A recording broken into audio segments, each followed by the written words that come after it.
Hey guys, tonight we step into a desert so dry it crunches under your sandals. The kind of place where water doesn't trickle, it vanishes.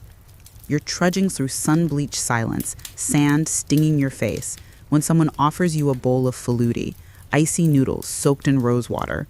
Cold, real cold. And you blink, wondering if the heat's finally cracked your brain.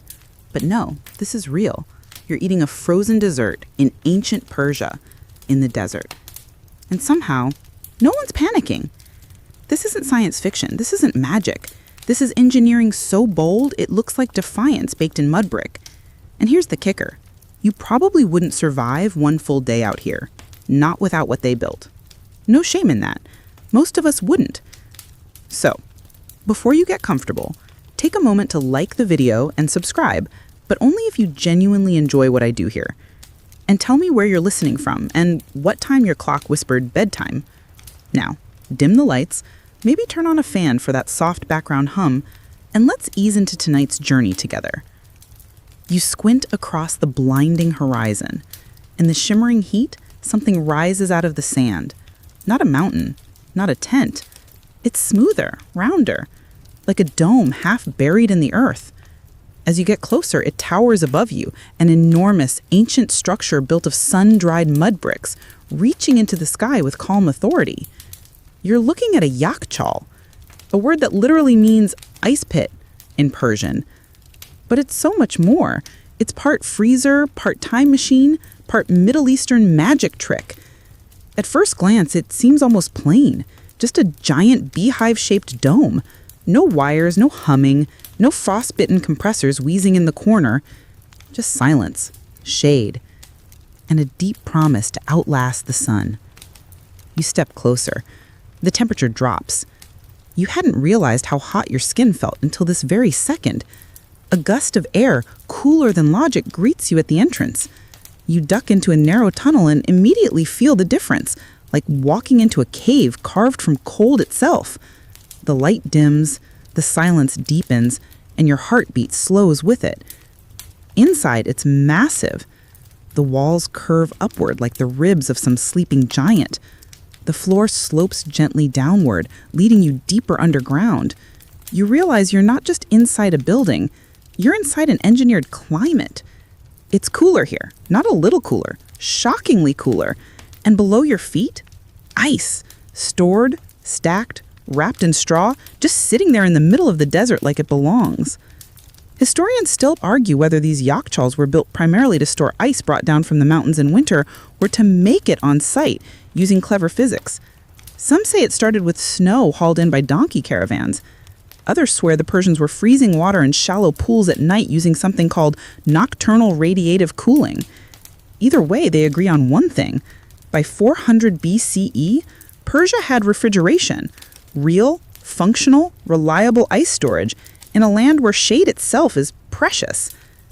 And this wasn't a rare luxury hidden away in royal estates. These ice domes popped up all over Persia. In cities, villages, and near caravan routes. This was public infrastructure. Ancient Persia didn't just flirt with comfort, they engineered it. Let's talk materials. The dome above you isn't held together with just bricks and hope. It's sealed with sarouge, a legendary water-resistant mortar that reads more like a kitchen recipe than a building material. Sand, clay, ash, lime, egg whites, goat hair. Yes, really, goat hair. You're standing in a structure held together by omelets and livestock, and somehow it's still standing after 24 centuries. That mortar wasn't just quirky, it was genius. Sarouge repelled water, resisted heat, and added insulation. It made the structure airtight and desert-proof. The walls themselves, 2 meters thick at the base. That's thicker than most modern concrete fortresses. And yet, no fans, no copper coils. Just earth, air, and time. You pause to take in the silence. It's the kind of hush that only exists underground. And then your mind starts catching up with your surroundings. You begin to realize what kind of knowledge had to go into this. These weren't just ancient laborers stacking bricks.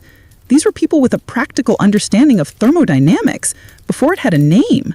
They figured out heat transfer, airflow, insulation and evaporation, without textbooks, without YouTube tutorials, and without second chances. One wrong angle, one bad mortar mix, and your ice melts by spring. And this wasn't just for food. Sure, the preserved meat and chilled grapes were great, but ice in ancient Persia meant comfort, medicine, and prestige.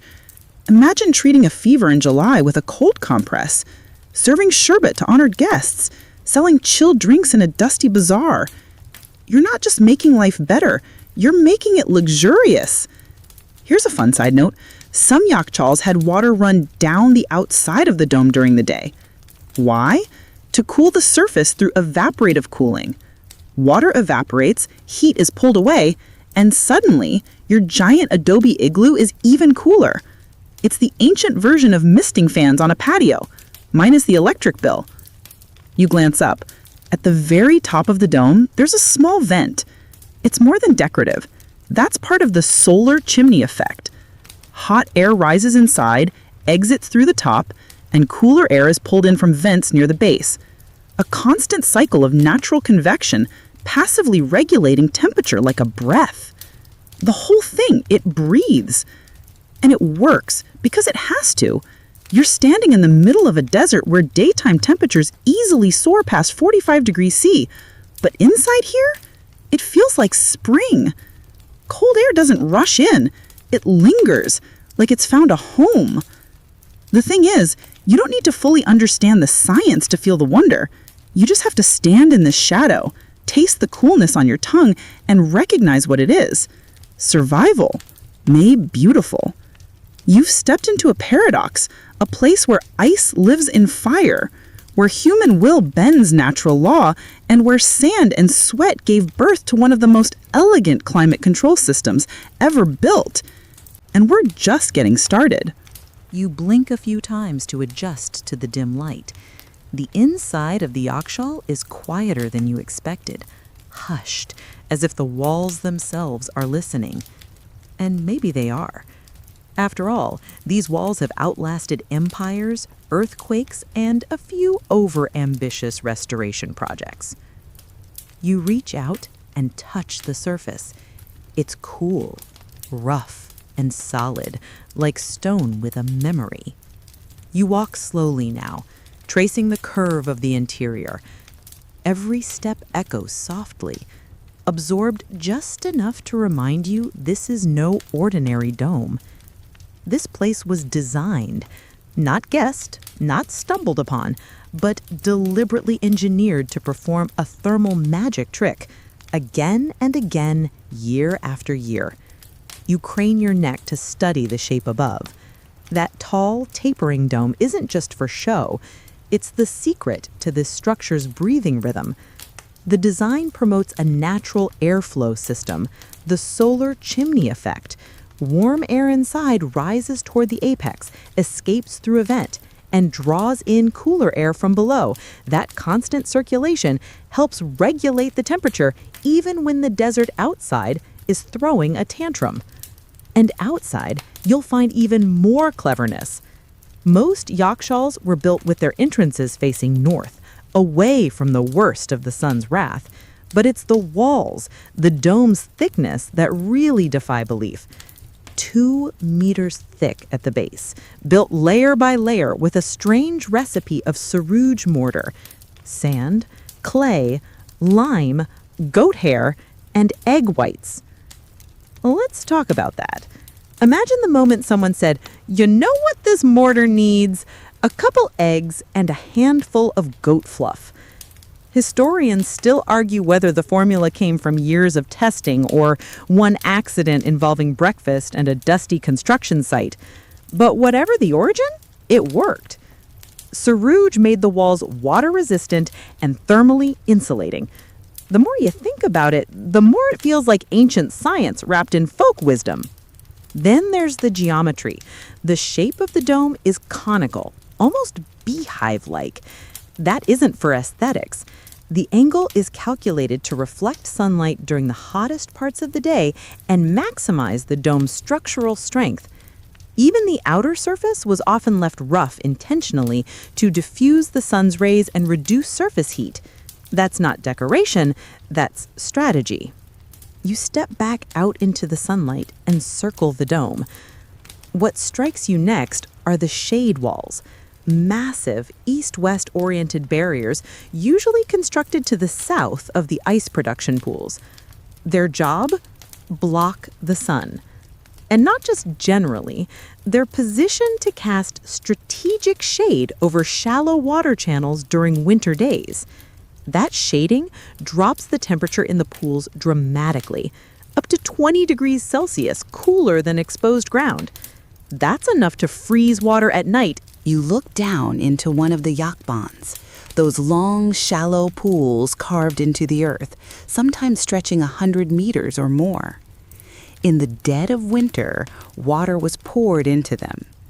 Then under cover of darkness and with clear desert skies above, the miracle happened.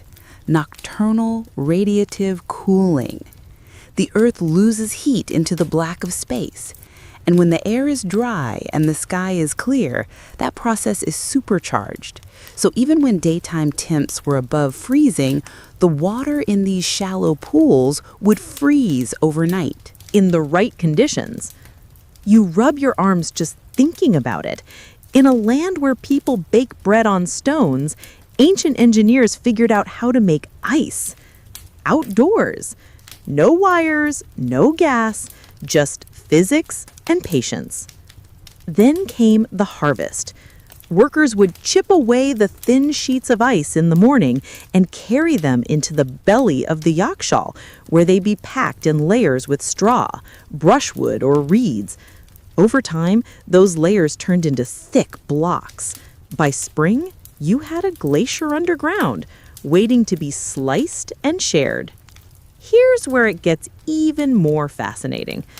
The drainage system, often overlooked, was a silent hero. At the bottom of the ice pit, trenches or sumps were dug to collect meltwater. That water could be channeled away, used elsewhere, or even refrozen outside and re-added. Nothing was wasted. Some systems even connected to qanats, those underground aqueducts Persia is famous for. Meltwater would flow back into these gently sloping tunnels, traveling miles underground to irrigate crops or cool homes. You pause beside one of the ventilation shafts near the base of the dome. It's no accident. When warm air rose and escaped through the top, cooler air was sucked in from openings like this one, often placed at ground level or connected to a nearby qanat tunnel. This wasn't just a box for storage. It was an ecosystem built to adapt, breathe, and outlast the brutal rhythms of the desert.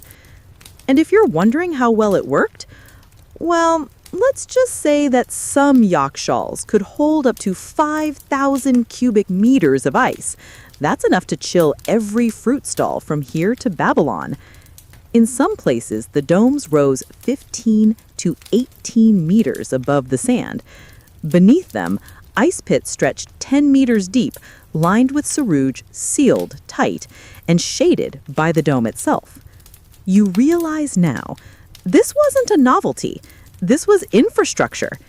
In cities like Karaman, Yazd, and Maybud, the Yakhchāl was as essential as a granary or a water cistern. It was part of daily life, tied to the rhythms of survival. And because most of these structures were built using local materials, mud bricks, clay, lime, even straw, they were sustainable, affordable, and perfectly adapted to their surroundings. Oh, and here's a fun fringe tidbit. Some believe Yakhchāls may have doubled as spiritual spaces. The cool, echoing interior, the circular symmetry, the darkness below ground has led a few researchers to speculate that they were used for more than storage. Rituals, healing, a quiet place to escape the burn of the day and reconnect with breath. There's no hard evidence, but standing here in this vast, quiet dome, it wouldn't be the weirdest thing. So, as you leave the structure and step back into the sunlight, you glance one last time at that dome. It doesn't scream innovation, it whispers it. Patient, silent, powerful, a mud brick rebuttal to the idea that old equals simple. This place was built to last, not for one summer, but for generations. And so far, it has. You're back outside now. The sun a relentless spotlight overhead. The heat presses down like a thick, invisible blanket. And yet, just steps behind you, you've left a world of cold, carved from mud and memory. You take one last look at the Yakhchāl's curved silhouette and wonder, how did this place make ice in the first place? You follow a dusty path skirting around the dome until you reach what looks like a shallow ditch. But this ditch stretches out for tens of meters, long and straight like a forgotten canal. This is the Yakhbund, and it's the real magic stage of the operation.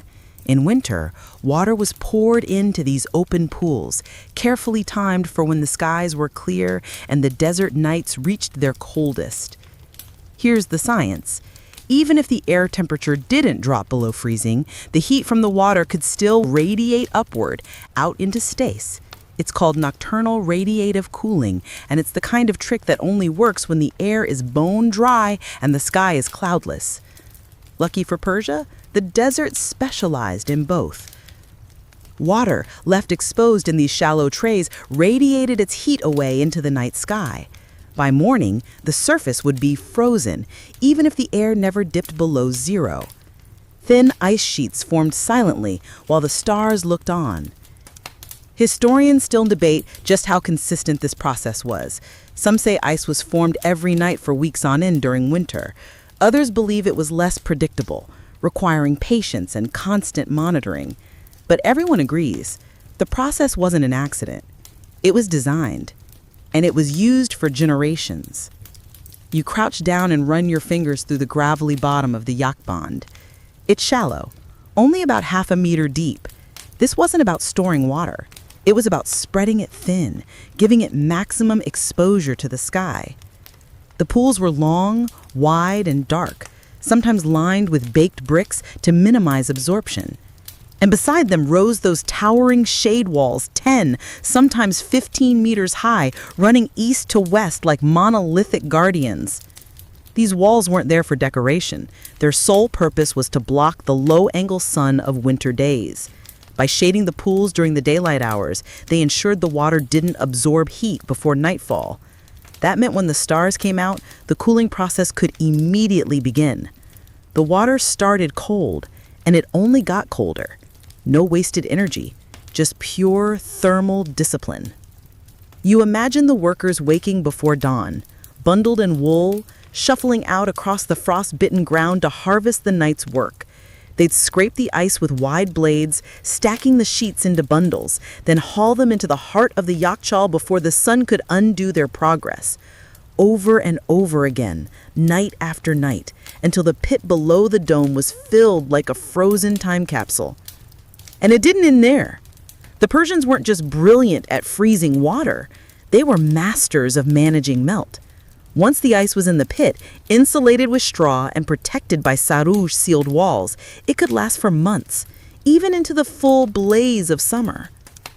You pace along the edge of one pool and notice a trench nearby, narrow, carved like a careful vein through the soil.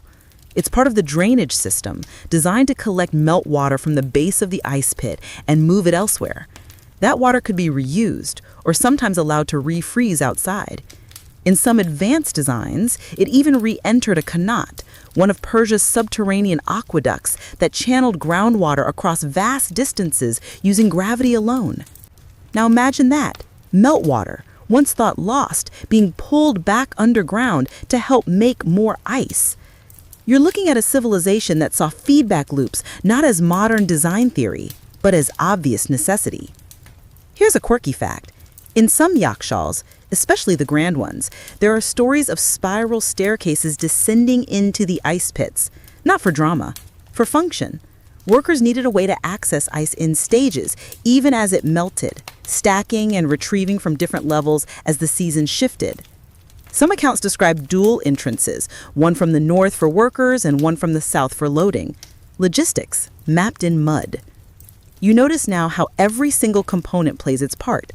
The dome for convection, the shade wall for radiation control, the Yakhchāl for nighttime freezing, the pit for storage, the drainage for sustainability, the saruj for insulation, and everything shaped by the desert for the desert. And then there's the air. You inhale, and it strikes you. Even out here, away from the main dome, the air is doing something unusual. It shifts in little pulses, almost rhythmic. If a Yakhchāl is a heart, the desert around it is the circulatory system. You can almost feel it breathe. Some Yakhchāls were paired with bodgirs, tall, ornate wind towers that caught prevailing breezes and funneled them down into the structure. Others worked the opposite way, letting hot air escape and drawing cool air in from the subterranean tunnels of a qanat. Either way, the principle was the same. Harness what nature gives freely. That's the most incredible thing. No part of the system required fuel, no coal, no firewood, no manual fans. Just wind, earth, night, and time. And this wasn't just a rural curiosity. In cities like Isfahan and Shiraz, these structures formed part of the urban fabric. They sat quietly behind homes, beside bazaars, and along trade routes. Some were publicly maintained, others privately owned. All were respected. You didn't just build a Yakhchāl, you committed to one. Even today, in places where they still stand, some locals recall how their grandparents would trek to the Yakhchāl during the hottest part of summer to buy a chunk of ice, carried home in blankets, used to chill water, preserve meat, or treat a sick child. These weren't monuments, they were lifelines. So here you are, standing in a field of shallow pools and high protective walls, where ice once formed under stars that never blinked. And you're beginning to understand, this isn't just cooling. This is choreography, a symphony of heat and cold written in silence, played with dust and water. It's night and sky, wall and shadow, and it works, not because it's complicated, but because it's perfectly simple. You wake at dawn, still nestled in the shadow of the Yakhchāl, and it's colder than expected. The desert, for all its punishing days, gives back a chill at night that bites through linen like a whispered warning. You stretch your legs and begin walking again, not away from the structure, but through time. Because now it's time to ask, where did all this begin? And how in the name of goat hair mortar did someone first think to build a freezer in a place where the air itself tries to cook you? Your sandals crunch on gravel as you imagine ancient Persia, around 2,400 years ago. We're in the time of the Achaemenid Empire, a sprawling civilization with golden capitals, royal roads, and postal systems that made the Greeks blink. And while most of the world was figuring out grain storage or boat sails, Persia decided to tackle the desert's most arrogant challenge, heat itself. By around 400 BCE, Persian engineers were already building these Yakhchāls, and they weren't just experiments. They were standard features in certain regions. Evidence suggests that many of the technologies involved had already been evolving for generations. Maybe it started with snoo buried in a shaded cave or pits dug into the side of a northern slope. Then someone figured out that shade walls helped. Then someone else added thicker walls. And before long, you've got domes, drainage systems, saruj, and a society built around something the rest of the world barely dreamed of: cold on demand. Historians still argue whether the first Yakhchāls were deliberate refrigeration designs or evolved slowly from humble food cellars. Either way, the result was revolutionary. They weren't copying other civilizations.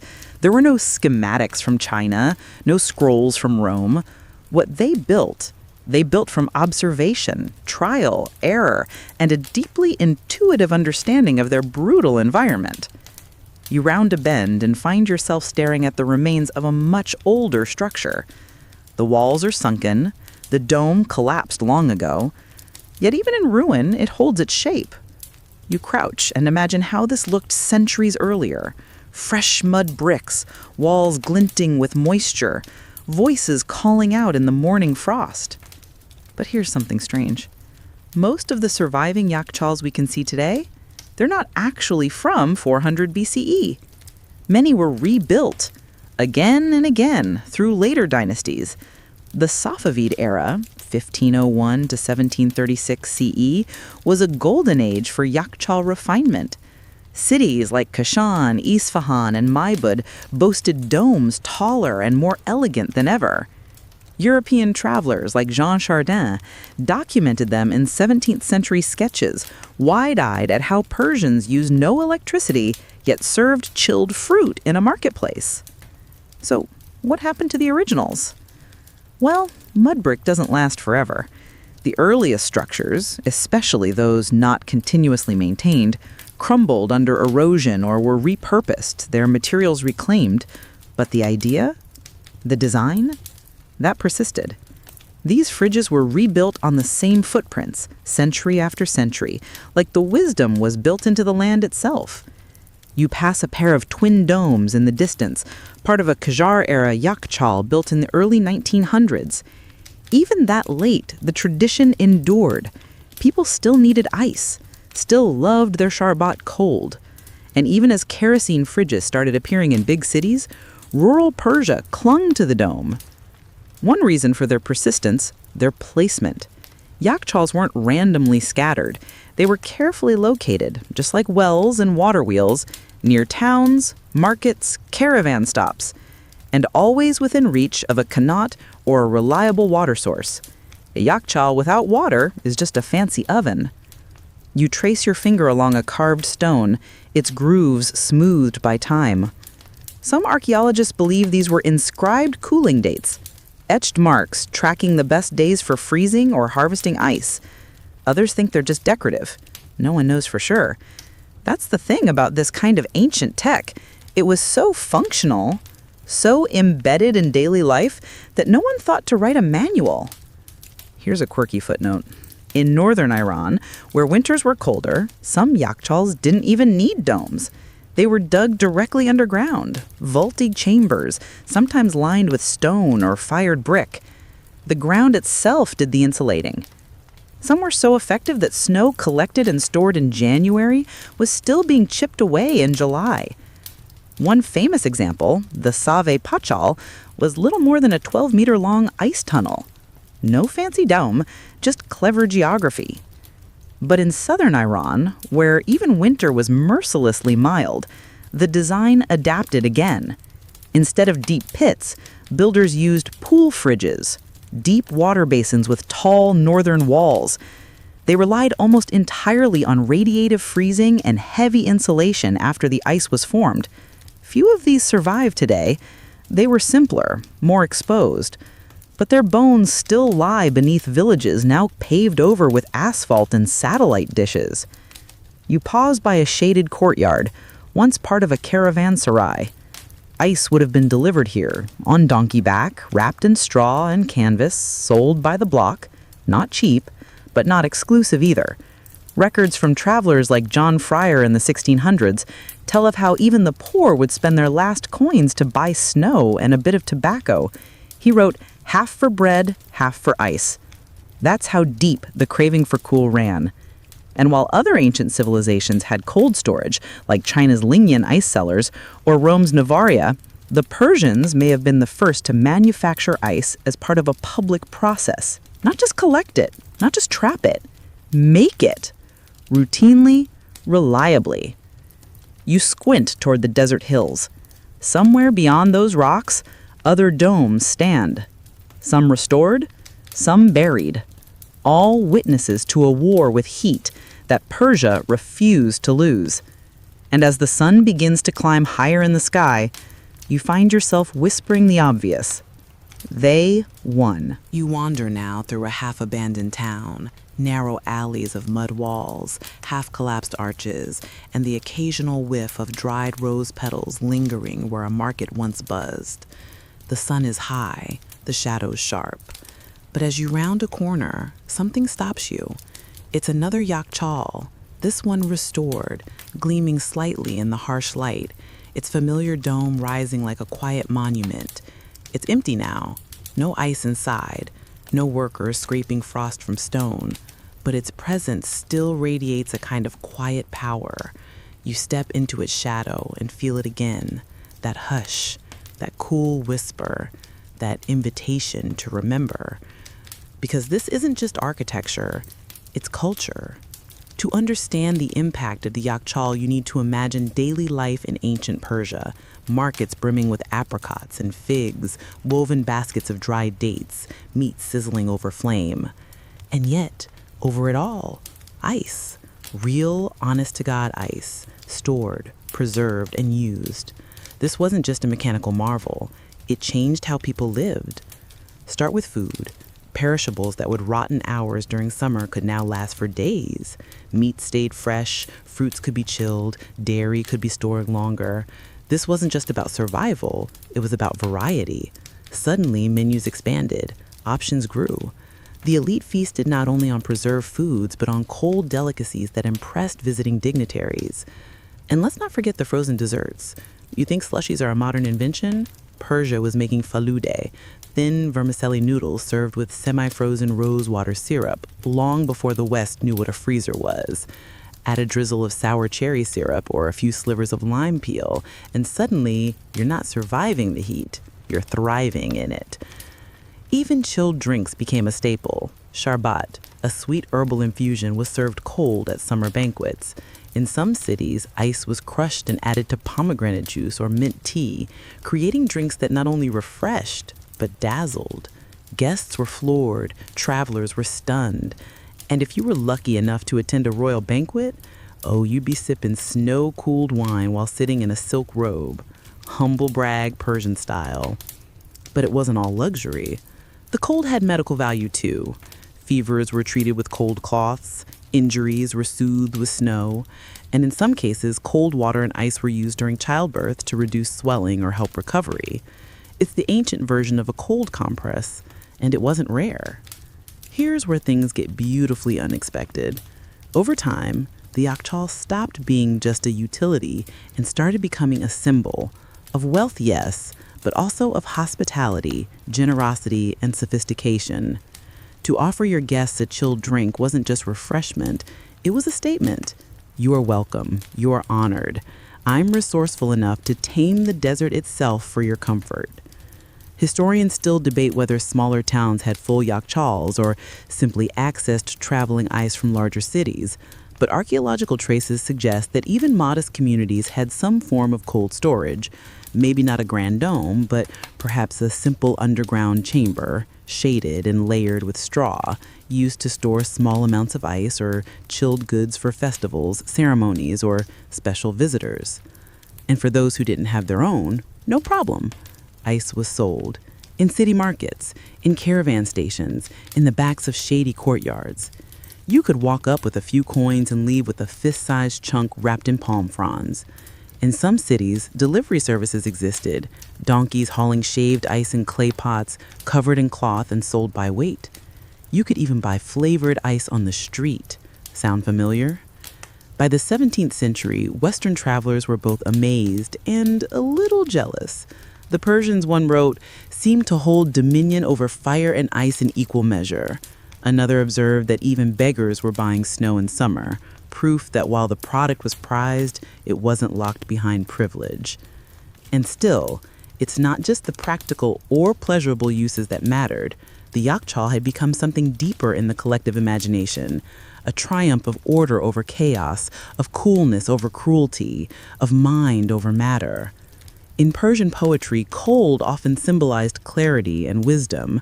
Some scholars argue the Yakhchāl became a metaphor, a quiet sanctuary in the midst of overwhelming heat, not just a place for ice, but a space for peace. There are stories, quiet ones, fringe tales passed down orally, about people meditating inside these structures, about physicians conducting healing rituals, about religious figures using the Yakhchāl as a metaphor for the soul, hidden, enduring, pure at its core. And in a society that prized geometry and cosmic harmony, the Yakhchāl's symmetry only deepened that symbolism. A perfect circle underground, a perfect cone above, earth below, sky above, warmth pushed out, coolness drawn in. You're not just in a building, you're in a philosophy. You walk now through a city square, long emptied of merchants, But traces remain. Carved channels where ice was once sold, rounded stone stumps where jars once stood cooling. In the middle, a half-filled pool, now dry, still echoes with the splash of children dunking their feet in ice water years before compressors buzzed and fans hummed. And here's a fringe tidbit to ponder.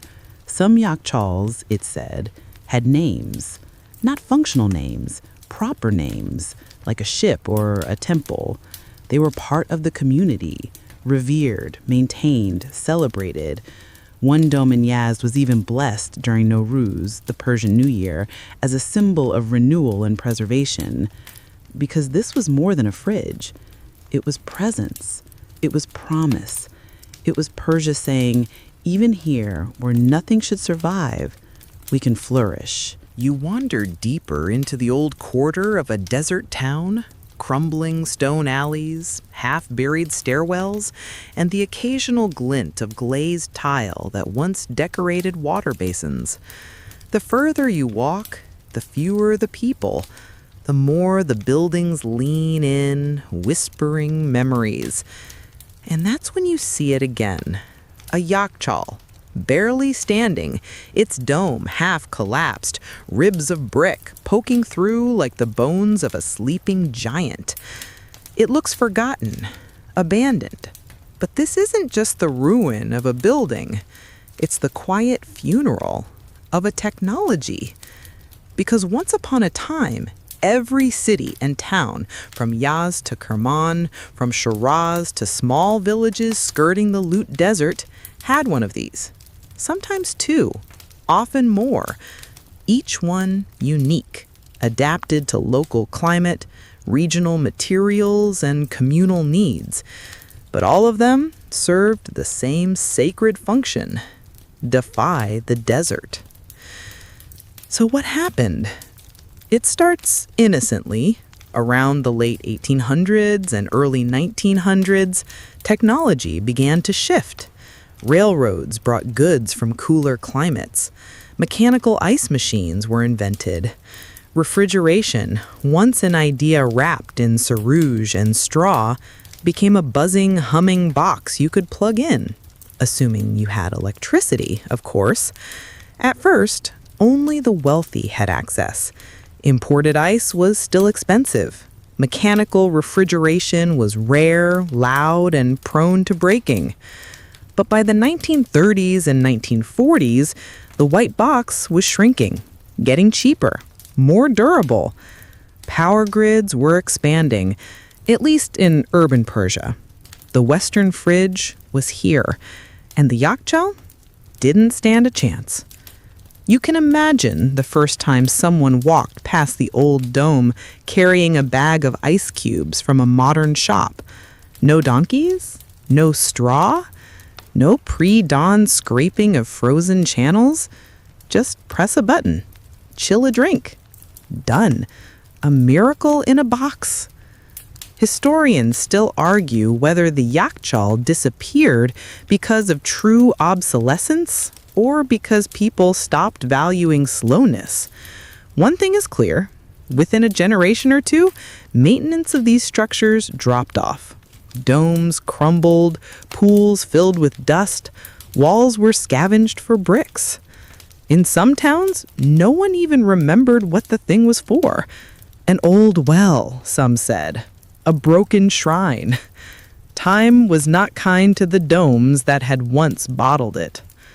You step inside one of the ruins. It smells of dry earth and old lizards. There's no ice here now. Just echoes. The walls still curve gently upward, and for a moment, if you close your eyes, you can almost hear the rush of cool air, the scrape of ice being loaded, the laughter of children dipping fingers into icy jars of sharbat.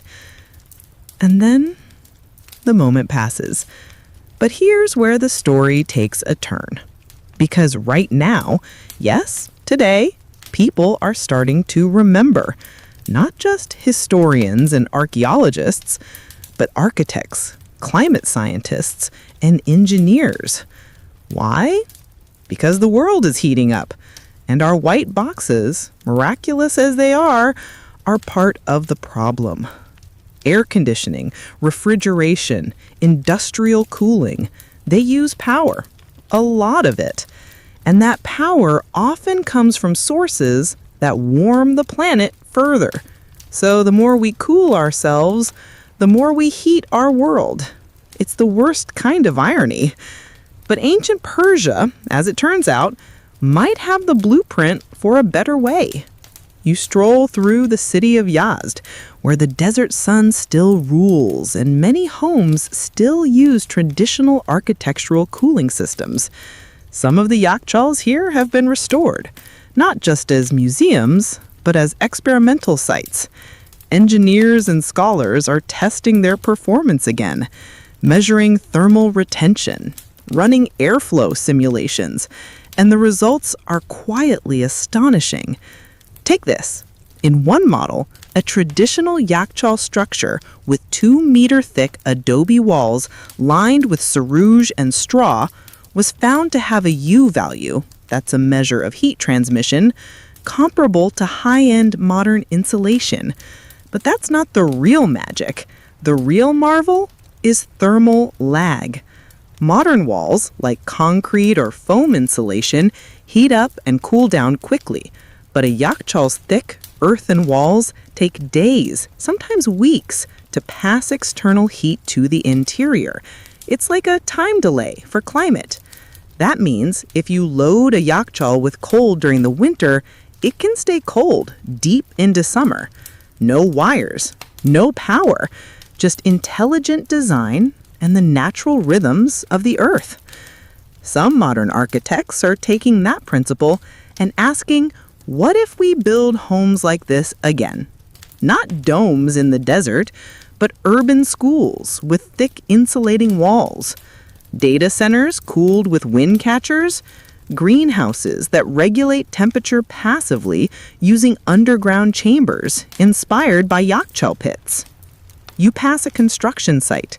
No glass towers here, just hand-formed bricks stacked into a circular base. A team from the local university is experimenting with new materials based on old recipes, modified sarouge using rice husk ash, egg protein binders, even nanoclays to improve water resistance. The goal? Create an updated version of the ancient mortar that's sustainable, durable, and affordable. And here's where it gets truly full circle. In some off-grid villages, especially in hotter, poorer regions, NGOs and community groups are helping locals build new Yakhchāl-inspired structures to store food and medicine. Where modern refrigeration is too costly or unreliable, these domes offer a quiet solution. They're not relics, they're lifelines. In these places, school children grow up learning how the dome breathes, how the sun is shaded, how the wind is caught. They know that in the middle of summer, their tomatoes last longer than the next village over. They don't need to understand thermal mass equations. They just know the dome works.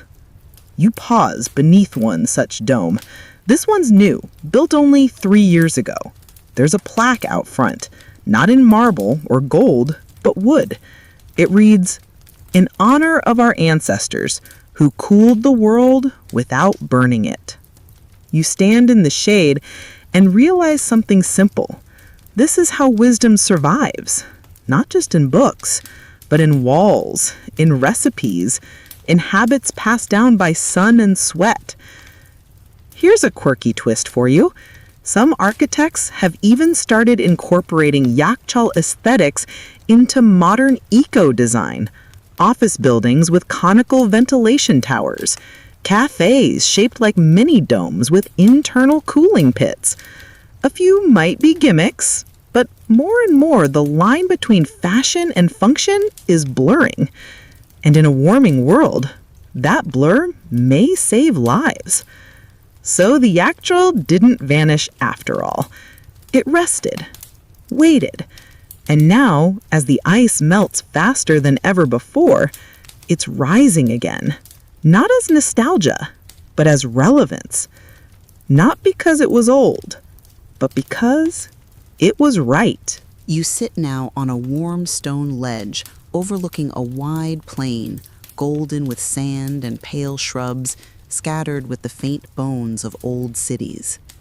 Far in the distance, a few domes still rise, weathered Yakhchāls, silent and unmoving, like ancient chess pieces left behind after the players disappeared.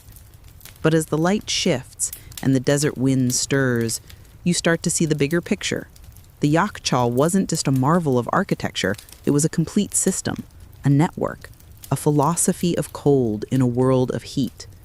And tonight, it's time to understand how the system really worked. Let's pull back the dome and see what made it breathe. At the heart of it all was a deep understanding of natural rhythms. The ancient Persians didn't fight the environment, they cooperated with it. They studied it, mimicked it, and occasionally tricked it into doing things it shouldn't. And the first of those tricks? Evaporative cooling. Here's how it works. When water evaporates, it pulls heat from its surroundings. That's why your sweat cools you down. The Yakhchāl turned that into an architectural weapon. In some versions, water was dripped or poured onto the outer dome during the day, creating a slow sheet of evaporation that literally pulled heat away from the surface. No power, no moving parts, just passive, quiet cooling drawn out by the sun itself. And inside, moisture in the air, combined with the thick sarouj-coated walls and well-timed airflows, kept things even cooler. Think of it like ancient air conditioning, powered by physics and patience. But evaporative cooling wasn't the only spell in their book. The real magic happened at night, in those long winter evenings when the sky above the desert became crystal clear and bone dry. That's when the Persians employed nocturnal radiative cooling, a phenomenon modern climate scientists still measure in research labs today. You stand next to a long, shallow pool, the Yakhbond. It's just 50 centimeters deep, wide enough to be a street, and lined with baked bricks. You imagine the water sitting here overnight. No clouds, no humidity, just water facing the stars. As it sat exposed to the sky, it lost heat, radiating it upward into the vast cold of space. And by dawn, the surface had frozen. Historians still argue over how much ice could be made this way. Was it just a thin layer scraped up each morning, or could they build up inches of thickness over several nights? Was it predictable, or did it depend entirely on the mood of the moon and the dryness of the air? The truth is probably somewhere in between. But what we do know is that it worked. Cities kept using these pools for centuries. Ice was made, ice was stored, and life kept moving forward. Now, follow that ice on its journey. Once scraped from the pools, it was carried, usually at dawn, into the subterranean pit beneath the dome. There, it was packed in layers, often with straw, reeds, or brushwood, to trap air and slow melting. These weren't random piles. There was method. Heavier layers below, flatter sheets on top, channels carved for meltwater to escape. And what happened to that meltwater? It flowed into the drainage system, a small trench or pit at the bottom of the ice chamber. Some designs even connected this back to the qanat, that marvel of Persian engineering that carried cool groundwater across miles using nothing but gravity. You trace your finger along a dry trench now, realizing this wasn't just about ice. It was about water management, about circular systems. Water was cooled, stored, melted, and reused. Cold air was trapped, circulated, and refreshed. Nothing was wasted. The Yakhchāl wasn't just a fridge, it was a closed-loop climate machine. But we haven't even touched on the badgirs yet, those stunning wind towers that rise from rooftops like sentinels of airflow. You look up and spot one now, still standing over a merchant's home. Tall, square, ribbed with vents on all four sides. The badgir is a wind catcher, a structure that does exactly what the name suggests. It sniffs out the breeze, catches it, and channels it downward through narrow shafts. When connected to a Yakhchāl, this breeze flowed down over the stored ice or cool earth, picking up chill, then cycling into nearby rooms or corridors. In some advanced versions, the air even passed over qanat water channels before entering homes, adding an extra layer of moisture and coolness. A medieval version of a chilled air diffuser, basically. And when the wind didn't blow, the structure still worked in reverse. As the interior air warmed, it rose naturally and escaped through upper vents, drawing in new, cooler air from below. That's convection, and it happens with no fans, no buttons, no batteries. Just gravity and thermal difference. Brilliantly, beautifully simple. One team of modern engineers studying these systems described them as self-tuning environments.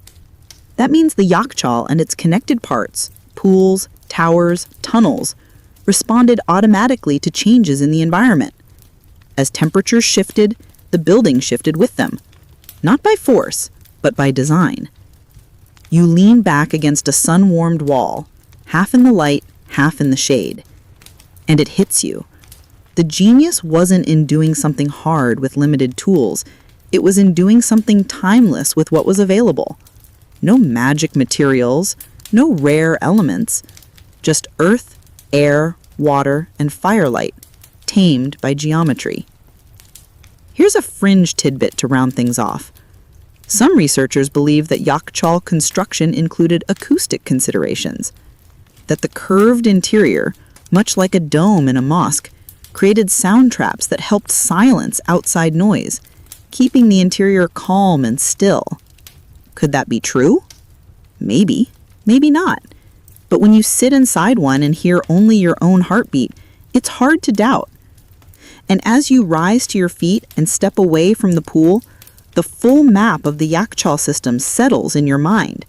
It wasn't just a structure. It was a network of relationships between sky and stone, between night and heat, between human need and the logic of nature. It's easy to forget, in the hum of modern life, that the world already knows how to cool itself. The wind knows, the earth knows, and once in a sunburned empire, people listened. Maybe it's time we listened again. The next morning, you find yourself walking alongside a dry riverbed, its surface cracked like old paint, its banks littered with faded reeds. But you're not here for the river. You're following something older, quieter, and far more deliberate.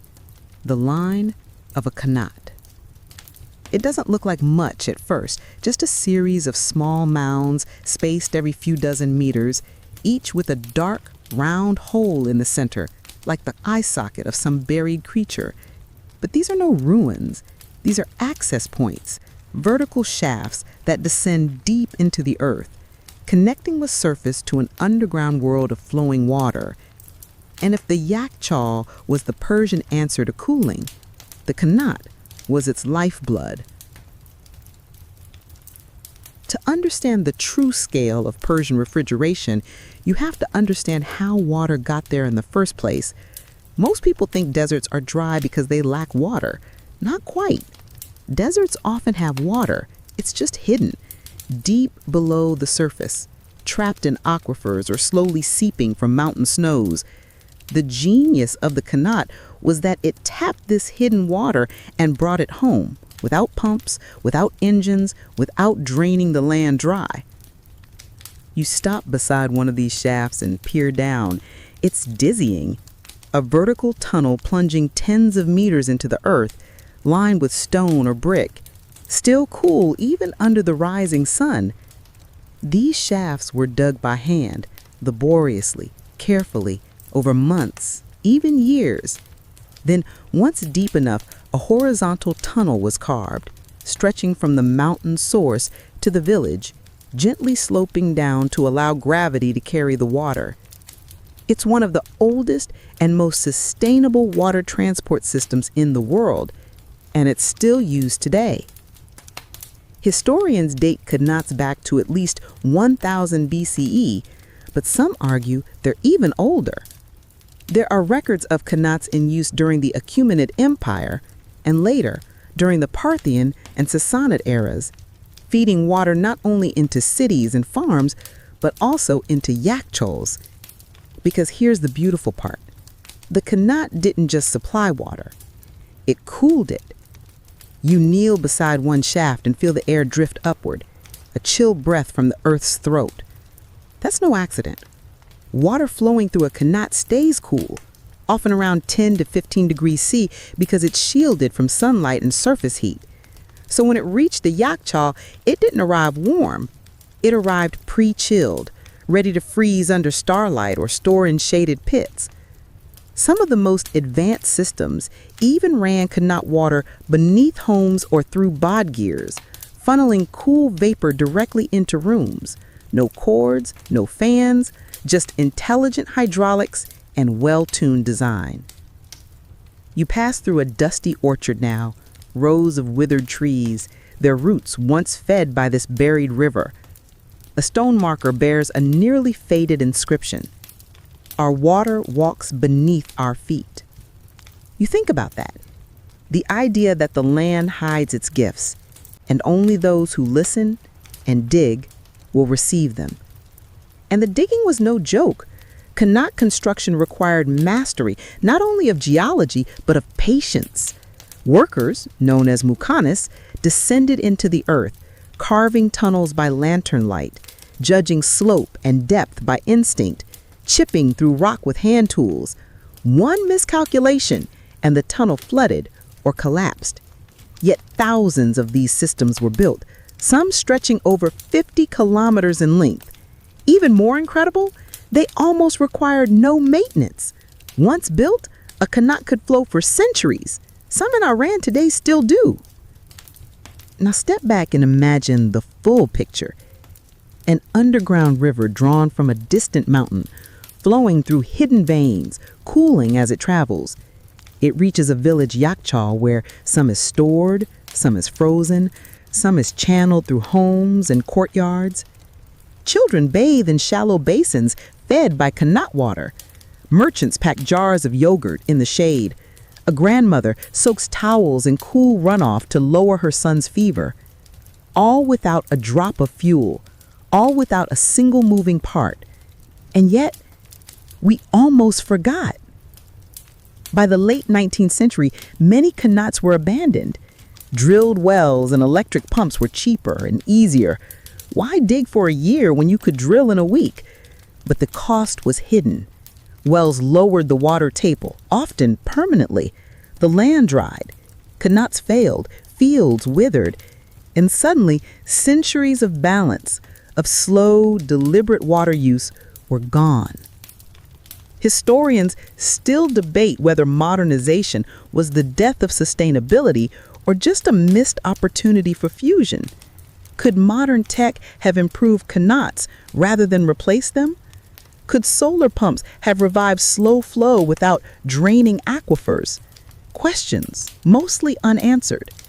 But now, there's a stir. You read a report recently, local engineers in Yazd working to restore old qanats, mapping them with drones, cleaning tunnels, installing solar-fed monitoring devices, reteaching communities how the system works. It's happening not out of nostalgia, but out of need. As water scarcity deepens and energy costs rise, the wisdom beneath our feet becomes visible again.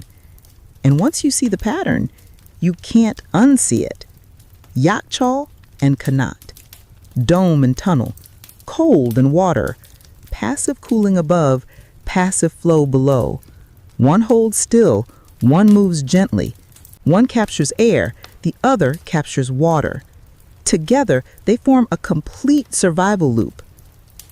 Here's a fringe curiosity. Some ancient towns were built entirely around these systems, arranged in concentric circles that mimicked airflow paths and water flow. Houses faced inward around cooling courtyards, streets angled for maximum shade. Wells were shared. Food was stored communally. Heat was handled not by individuals, but by architecture. You don't hear about these places in history books, but you can feel their fingerprints in what remains. As you walk beside the old Kanat line, it starts to feel less like infrastructure and more like a living organ, the land's bloodstream. The Yakhchāl was the brain, the decision maker. The Kanat was the spine, quiet, buried, essential. You pause by one last shaft, peer down, and whisper thanks. To the Mukanis who dug without praise, to the builders who domed the desert, to the architects who didn't invent anything, they just listened. Maybe we should too. By now, the sun is tipping westward. The desert glows with that rich, golden hush that only appears when the heat begins to give up. You're walking slowly, following a worn path that snakes toward the edge of another ancient settlement. And as you crest a dune, something comes into view that surprises you. Not just one Yakhchāl, but 3. Side by side, standing like siblings, 3 distinct forms of Persian ice mastery. Different shapes, different strategies, same goal. Because contrary to what most people think, there wasn't just one kind of Yakhchāl. The ancient Persians didn't settle for a single method. They experimented. They adapted.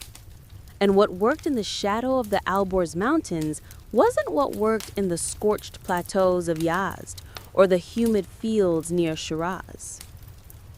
You approach the first dome. It's tall and proud. The classic conical Yakhchāl we've spent most of our time exploring. Mud brick walls, a pointed top, a cool, deep pit below. This is the model that has endured in photographs and tourist brochures. But it's not the only one that deserves a legacy.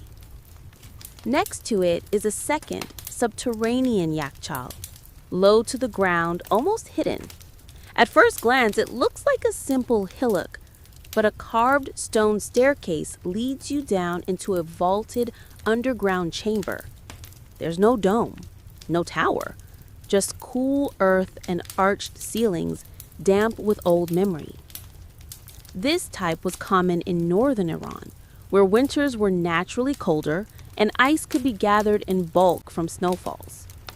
The key wasn't to freeze water on site. It was to preserve snow and ice hauled down from mountain passes. Packed in straw, stored beneath layers of stone and clay, and guarded through the spring. Historians still debate how often this model was used and how deep these chambers truly went. Some claim the largest of them could hold enough ice to serve entire towns. Others argue they were more like glorified pantries. But what's undeniable is their efficiency. Earth insulation worked, and in colder zones, they didn't need elaborate domes. They needed depth. You linger in the cold silence, surrounded by thick stone, and imagine the echo of footfalls, the clang of metal tongs, the laughter of workers tossing snowballs when no one was watching. Then you climb back up and face the third structure, a rectangular, wall-based Yakhchāl, also called an ice field or yakhbandi. This one's different altogether. No dome, no pit, not even a roof. Instead, there's a wide, flat area framed by thick mud brick walls, running east to west, rising 10 meters high on the south side. In winter, shallow pools were filled with water across this exposed floor. At night, radiative cooling would freeze them. And during the day, the massive shade wall kept sunlight at bay, ensuring the ice didn't melt too quickly. Once frozen, the sheets of ice were cracked, stacked, and moved indoors to storage areas. These systems weren't about beauty. They were about volume. Dozens of meters of flat space meant more water could be frozen at once. And in places where cold nights were limited and every degree counted, this model maximized output. But they were also vulnerable. open-air design meant that if the nights weren't cold enough, the system failed. Or if rain came early, or if a sandstorm blew in, the season's harvest could be ruined. And because they relied heavily on geometry, wall angles, slope orientation, small errors had big consequences. Still, in areas like central Yazd and Isfahan, these wall-based models were common.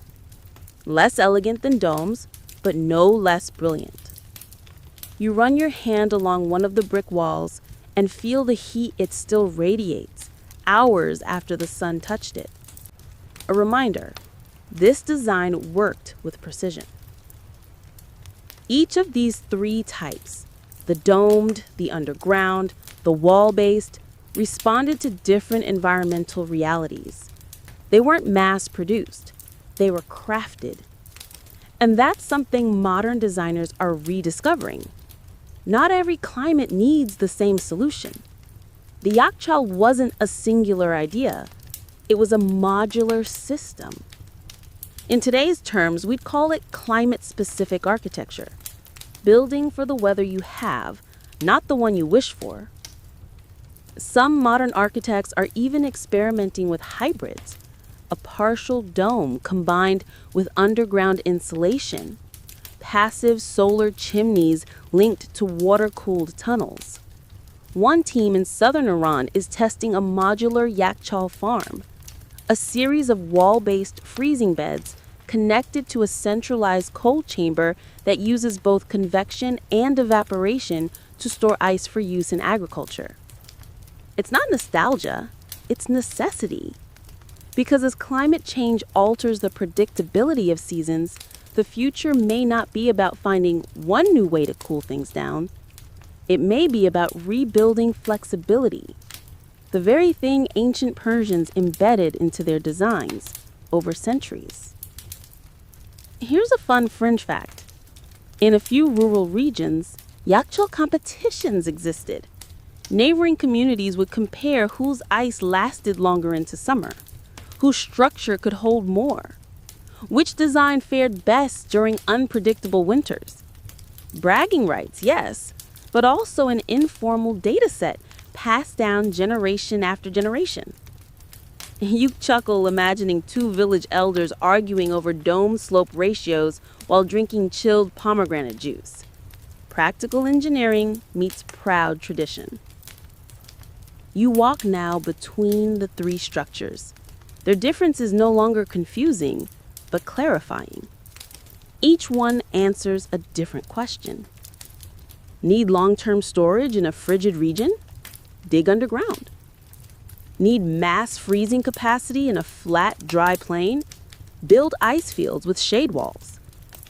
Need year-round insulation in a climate with warm winters and scorching summers? Construct the dome. It's like a language. The dialect shifts, but the grammar stays true. And as the wind picks up and the desert light softens, you realize you're not walking through ruins. You're walking through a playbook, a set of instructions written not on paper, but in mud and brick and sky. The ancient Persians didn't just build fridges. They built a climate system, a living architecture that flexed, breathed, and lasted. The question now isn't, can we recreate what they did? The question is, can we learn from how they thought? The desert dusk is setting in. The sky blushes with a deep, smoky lavender, and the breeze shifts, cooler now, wrapping around your arms like a shawl. You sit on a low stone wall just beyond the edge of the village, looking back at the three Yakhchāls. One dome, one hollowed hill, one flat-walled field. Three silhouettes against the last light of day. And as they fade into shadow, you begin to see not just buildings, but a story that stretches across centuries. Because the history of Persian ice-making isn't a footnote, it's a saga. A cold war with summer, fought in silence, fought with shade and brick and wind. And the war wasn't over in a season. It took generations, adjustments, adaptations. Innovations passed like heirlooms, not behind laboratory doors, but across family courtyards, in clay notebooks, in the calloused hands of builders and mokanis. You close your eyes and imagine that slow march of centuries. It begins in the Achaemenid Empire, 5th century BCE. Grand capitals like Persepolis and Susa bloom from the stone. Royal messengers fly across the empire's roads, and beneath the desert, the first qanats begin to run. It's here that ice storage likely begins in earnest. Not for everyone, not yet, but for nobility, for royalty. Ice is power. Cold is status. And then we move forward. The Parthians, inheriting more than Silk Roads, continue the waterwork. Under their watch, more qanats are dug, more Yakhchāls raised. We have little writing, but the structures themselves whisper-proof. Ice is no longer exotic. It's expected. Markets sell it. Merchants depend on it. Healers request it.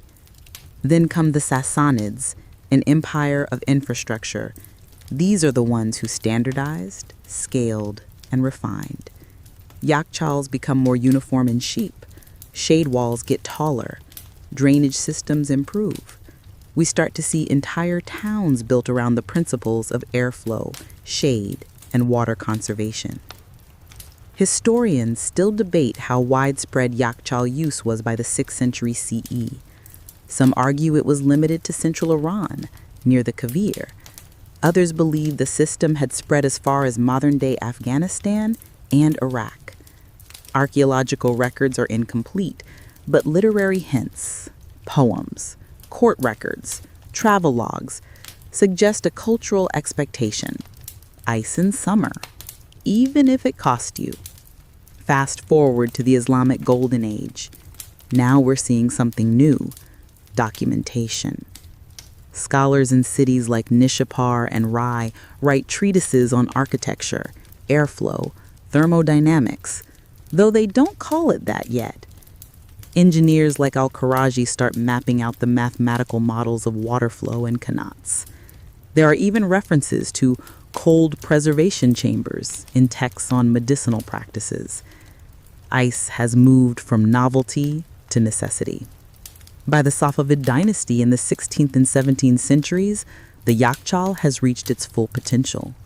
Cities like Kashan, Yaz, and Shiraz boast domes taller than minarets. Some are elaborately decorated, painted white with gypsum to reflect heat. Others are lined with inner tile work, both for beauty and insulation. Ice is now publicly managed. Municipal workers monitor freezing pools. Ice is taxed, sold, tracked.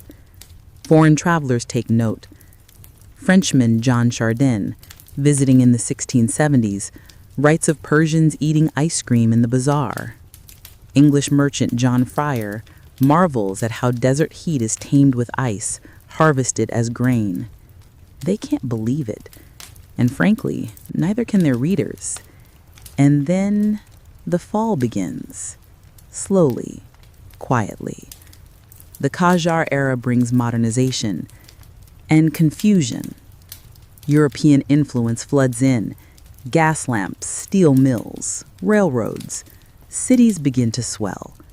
And somewhere in the noise, the Yakhchāl gets pushed aside.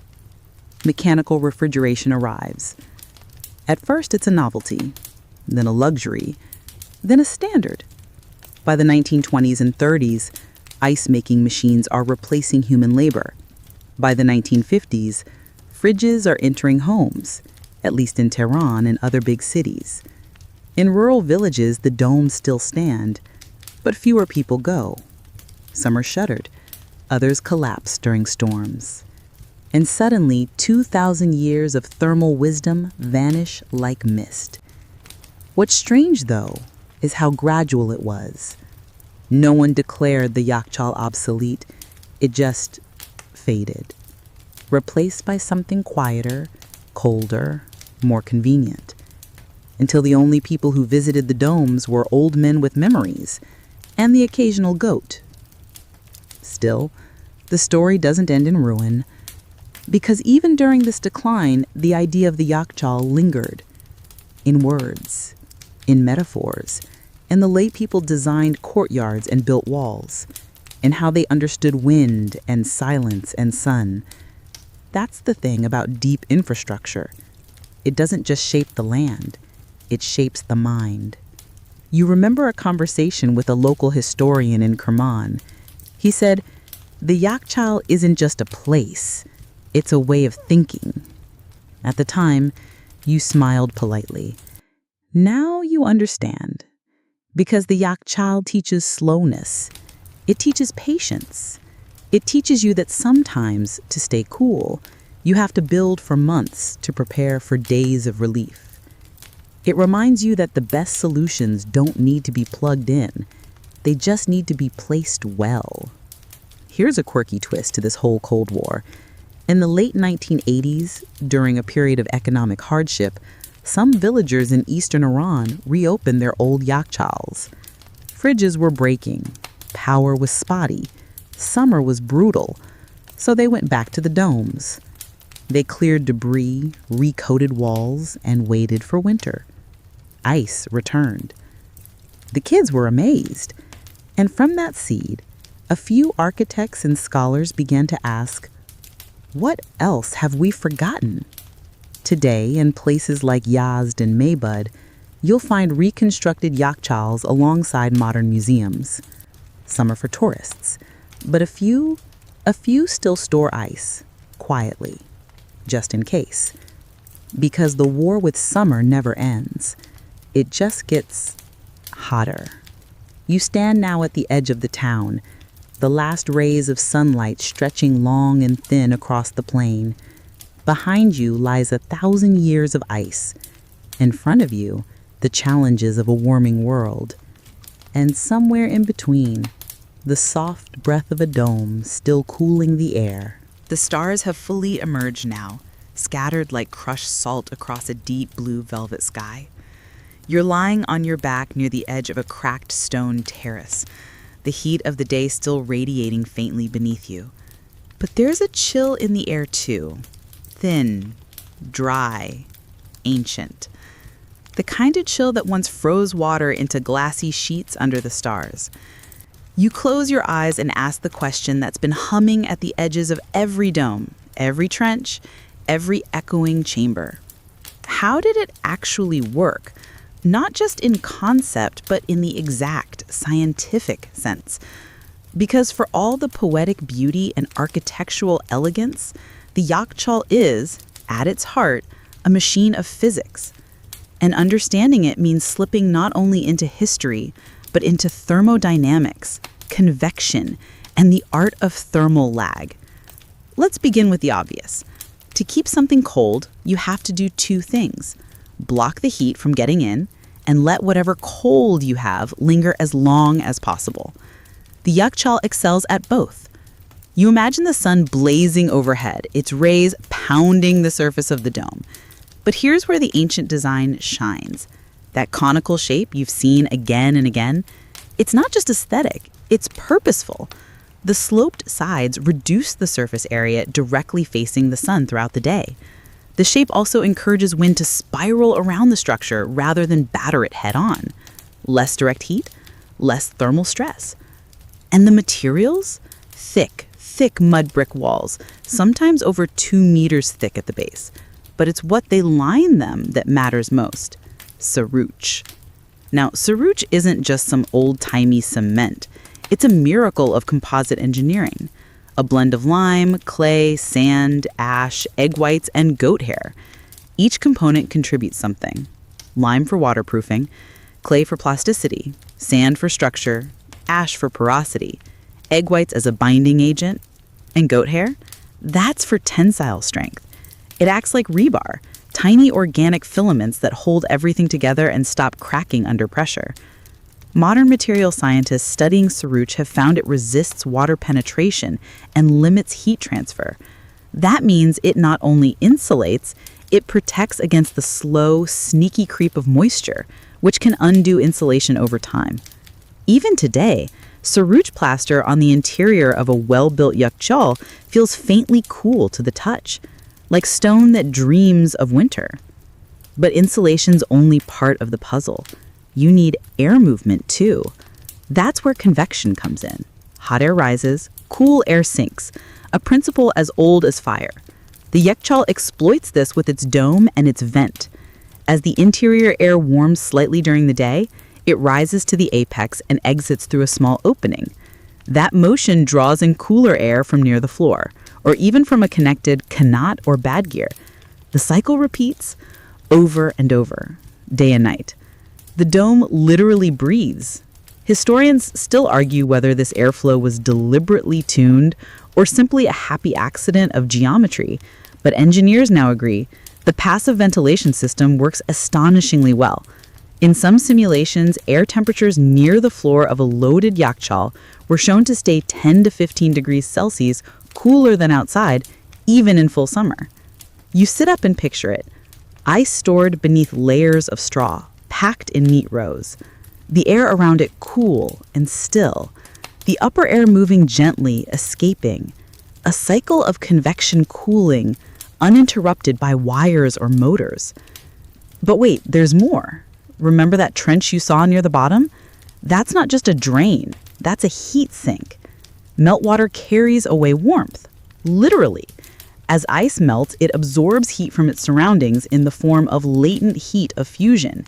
If that water stays in the pit, it'll eventually reheat the space, but drain it off quickly. You prevent heat buildup. You prolong the cold. It's passive refrigeration logic that rivals modern coolers. And then there's the idea of thermal lag. This one's subtle. Most modern buildings are built with materials that respond quickly to temperature. Metal, glass, lightweight concrete. They heat up fast, cool down fast. But the Yakhchāl, it's all thermal mass. Heavy, dense materials that absorb heat slowly and release it even slower. Think of it like a sponge for temperature. During winter, the structure is loaded with cold. It soaks in that chill. Come summer, it resists warming. You could walk into a Yakhchāl in July and feel like you're in April. That's time travel climate edition. Some modern architects measure this using what's called the time lag factor, how long it takes for heat from outside to reach the inner space. For many Yakhchāls, this lag is 36 to 72 hours. Compare that to a typical insulated concrete home where heat penetrates in 6 to 12 hours. The difference is staggering. But here's what makes the Yakhchāl more than just a collection of clever features. It's integrated. Everything works together. The walls insulate, the vent cools, the meltwater drains, the airflow moves, the shade walls freeze, the materials breathe, the dome speaks with the sky, and the trench listens to the earth. No single piece matters more than the whole. It's not just a machine, it's a balanced equation. And here's a little fringe gem. Recent studies have found that some Yakhchāls may have used phase change materials beyond water. There are whispers of experiments with brine mixtures, clay-lined compartments with salted slush, even compressed snow mixed with herbs to slow melting. No one knows how widespread these methods were, but if true, it means the Persians were tinkering with chemistry, intentionally or not. And what about freezing the water in the first place? That's nocturnal radiative cooling, and it still stuns scientists today. Under the right conditions, clear sky, low humidity, low wind, water can radiate heat into the sky faster than it absorbs from the air. That's how you get ice at night, even if the air stays above zero. You remember the shade walls, those tall east-west barriers next to yak bands. They're part of the trick. They cast long shadows during the day, keeping the pool cool. Then at night, the stillness and sky take over. The water whispers to the cosmos, and the cosmos answers, cold. The fact that this still works today is almost unsettling. You could build a yak band right now in the same place with the same depth and make ice this winter. No apps, no sensors, just careful hands and the right angle of moonlight. And that's the most profound part of the physics. It's eternal. The laws haven't changed. Only our attention span has. As you lie back again, watching the stars drift, you realize something simple. The Yakhchāl didn't need to understand thermodynamics. It embodied it. And it did so with humility, with mud, with shadows. Not a war on nature, a conversation. And when nature speaks, it whispers, coolness is still possible. The next morning, the world wakes up slowly. The wind is gentle, the sunlight soft. You rise, stretch, and begin walking down a dust-packed road that once served as the lifeline between villages and cities.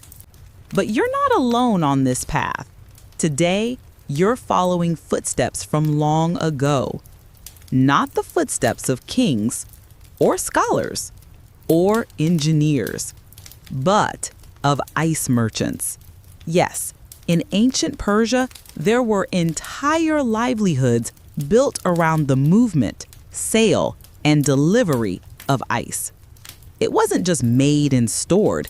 It was traded, transported, sold to the masses, sometimes block by block, sometimes shard by shard, each crystal cooled by months of patience and toil. You pass through the remains of a marketplace now, where a long-forgotten stall still bears the faint carving of a crescent moon and water jar. This was once a known symbol, ice for sale here, and not just to nobles. Over time, even the average family might save a few coins to buy a small chunk in the hottest days of summer. You can almost hear the call of the vendors. Ice for tea, ice for fever, ice before noon. And here's the wild thing. They made it work. Think about what it took.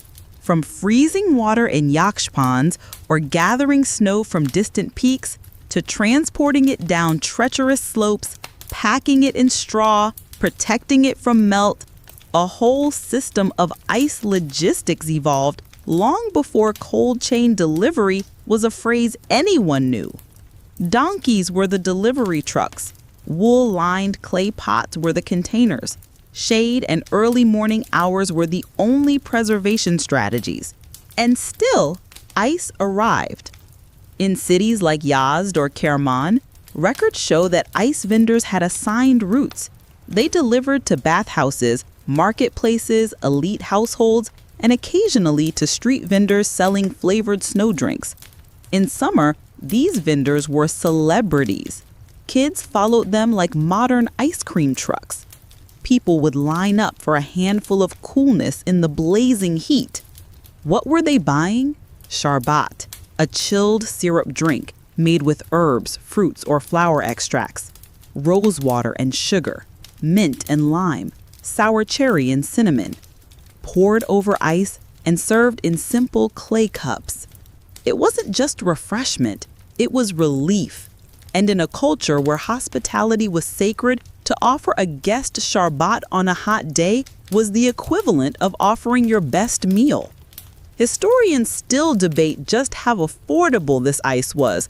Was it common enough for the poor to enjoy, or mostly a luxury for the middle class and upward?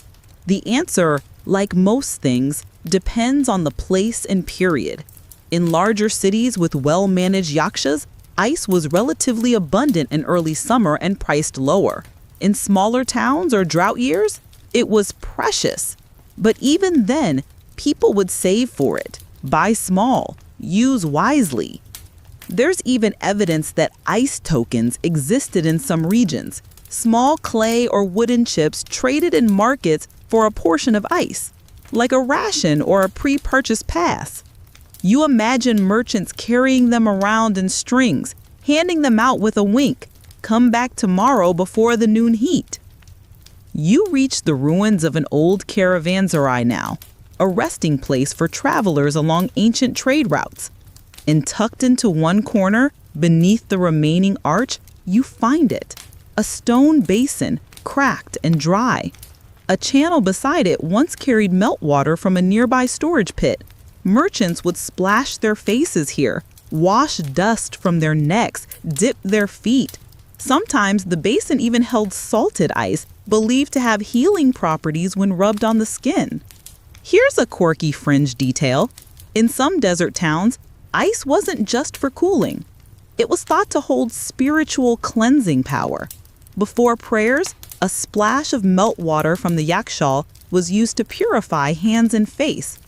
On special nights, particularly in the heat of summer festivals, families would gather around an ice basin and pass cups of cold water, one to another, as a symbol of unity, patience, and enduring hope. That's the thing about ice in the desert. It's not just practical, it's emotional. It represents balance, a reminder that comfort can exist even in struggle, that coolness, fleeting as it is, can be shared. Even more powerful, it became a tool for care. You come across a worn document in a small museum, an old medical note, likely Safavid era. It lists recommended treatments for heat stroke, mint syrup, wet cloth, and a piece of fresh snow no larger than the tongue. Instructions precise enough to show just how seriously people took the healing potential of ice. There's evidence, too, of mobile cold rooms, small carts or clay-lined pits wheeled into wealthy courtyards, cooled with ice, and used to preserve meat or dairy for feasts. Ice wasn't just a treat, it was a service. And sometimes it was simply joy. Children would collect leftover shards from market sellers, pressing them to their cheeks or hiding them in cloth to take home. It was ephemeral, a few minutes of treasure. In a world without screens, without soda fountains, without thermostats, that sliver of ice was a gift from another world. You pause to imagine it. A dusty courtyard, a boy crouched in the shade, smiling at the last sliver of ice in his hand. His world is hot, dry, hard. But right now, it's a miracle. Because for thousands of years, Persians didn't just fight the sun.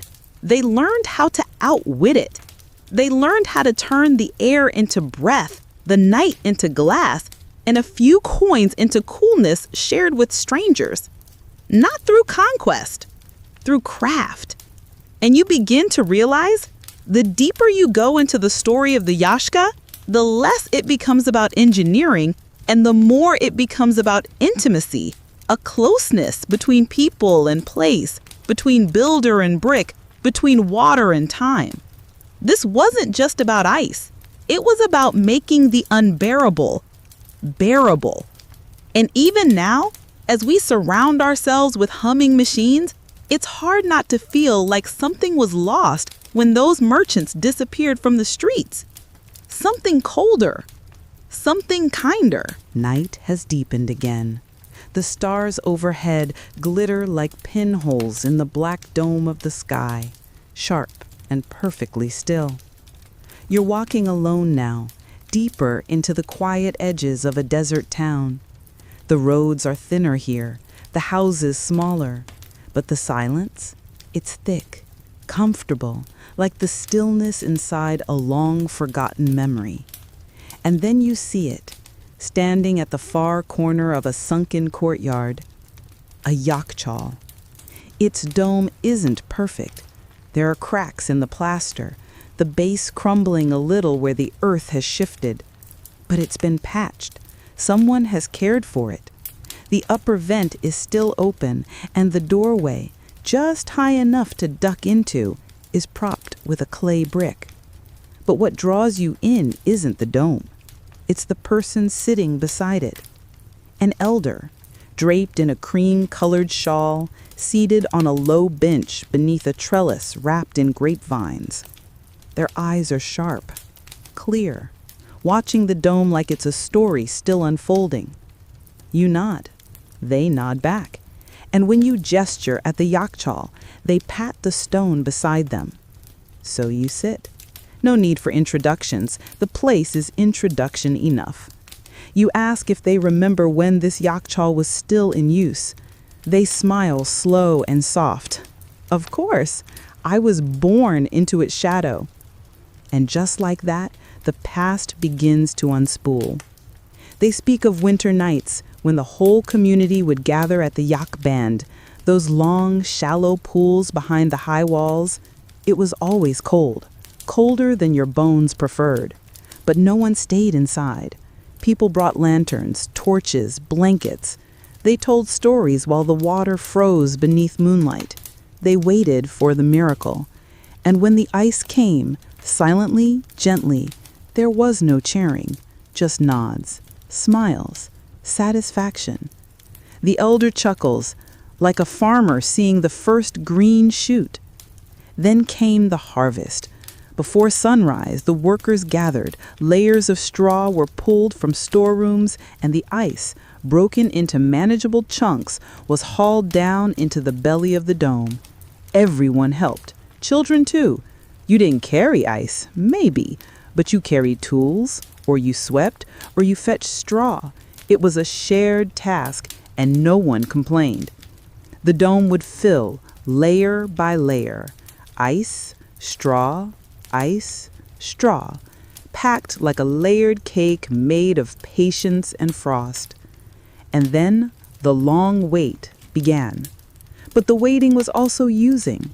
The elder described hot days when a bowl of yogurt was chilled just enough to serve. Sharbat flavored with sour orange. Fluffy rosewater pastries kept cool beside the dome wall until guests arrived. The town's ice cellar would rise early and set out a folding stall in the market square, wrapped bricks of ice, sometimes fist size, sometimes whole slabs, would be stacked in reed mats. A small crowd would gather. Mothers, bakers, merchants, sometimes children with a single coin, hoping to buy just enough to press against their neck on the walk home. And that was the secret of the Yakhchāl. It wasn't just storage. It was community ritual. Each season brought a rhythm. Winter meant production. Spring meant usage. Summer meant management. And autumn meant repair. Patching the dome, reapplying sarouge, clearing the drainage trenches, checking the kanat for water flow. No part of the year was untouched by the dome. You ask the elder when that rhythm stopped. They pause. When the buzz came. You raise an eyebrow. The fridge, they explained.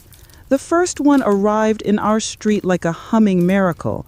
You didn't need to wait for ice. You didn't need the moon or straw or shadows.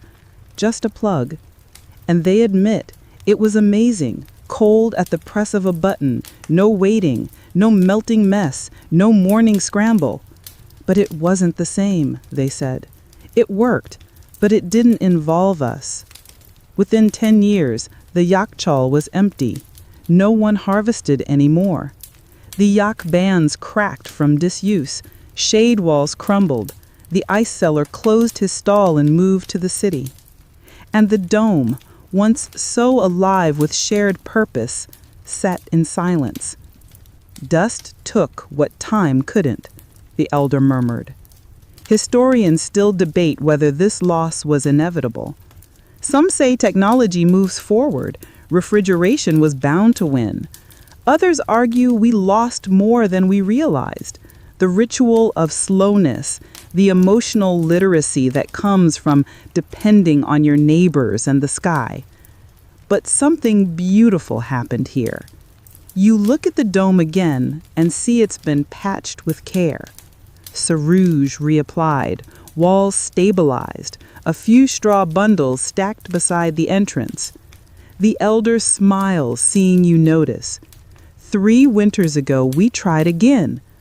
A local school had started a restoration project. With the help of university students and some old photographs, they cleaned the interior, they repaired the vents, they cleared the shade wall and rebuilt a working yak band. And when winter came, they filled the pools. The children gathered. They poured water with tin cups. They waited. And when the first sheets of ice formed under the stars, the elder says, it felt like the dome was breathing again. You ask if they stored the ice that year. They nodded. Sharbat was made, cold melon was served during Nowruz, and even a wedding featured Yakhchāl ice for the guest drinks. And it wasn't a gimmick. It worked. It reminded us that the old ways aren't dead. They're just quiet, waiting. And here's a beautiful twist. Since then, the village holds an annual Ice Night Festival. Each winter, on the first night the pool is filled, they gather again. No electricity, just stars, just hands, just water and patience. They tell stories about the dome. They sip tea. They whisper thanks to their ancestors, not just for surviving the heat, but for teaching how to cool it. You sit quietly, heart full. The elder stands slowly. They walk to the entrance of the dome, rest a hand on the mud brick frame, and say one last thing. Cold isn't about temperature. It's about remembrance. You only lose it when you forget. And in that moment, you know, this wasn't just a technology. It was a culture, a language of resilience, a way of holding each other through the heat, not with fans and freon, but with shared labor, lunar timing, and a dome that remembered what the sky used to give freely. You leave the elders' courtyard before dawn. The sky is still dark, and the desert holds its breath in that fragile space between night and morning. You walk slowly, past quiet homes, past ancient stones warmed by centuries of sun, and ahead, silhouetted in the faintest morning glow, rises a final dome. Not ancient, new. And somehow that's more surprising than anything you've seen. Because here it is, a modern Yakhchāl, freshly built, meticulously modeled, and unmistakably born from tradition. It has the same conical shape, the same rough plastered walls, the same silent dignity, but there's something different about it. Solar panels lean against the shade wall. A small QR code is etched into a plaque at the base. This isn't nostalgia. This is revival. You step closer. The plaque reads, Community Cold Storage Project, 2023. Built in partnership with local architects, engineers, and students. Cooling for all, power optional. You walk around it slowly, studying the materials. The walls are still mud brick, still thick, still coated with sarouge, but the mix has been modernized. A touch of recycled glass, fibrous plant husks, a newer version of an older dream. Here's the amazing part. This structure isn't part of a museum. It's functional. Inside is stored more than just ice. There's produce, grapes, dates, leafy greens from rooftop gardens, clay pots sealed and wrapped. A data logger near the vent shows interior temperature graphs, and it's working. Even in midsummer heat, the inside remains below 15 degrees Celsius. This Yakhchāl is being used by farmers, vendors, even hospitals.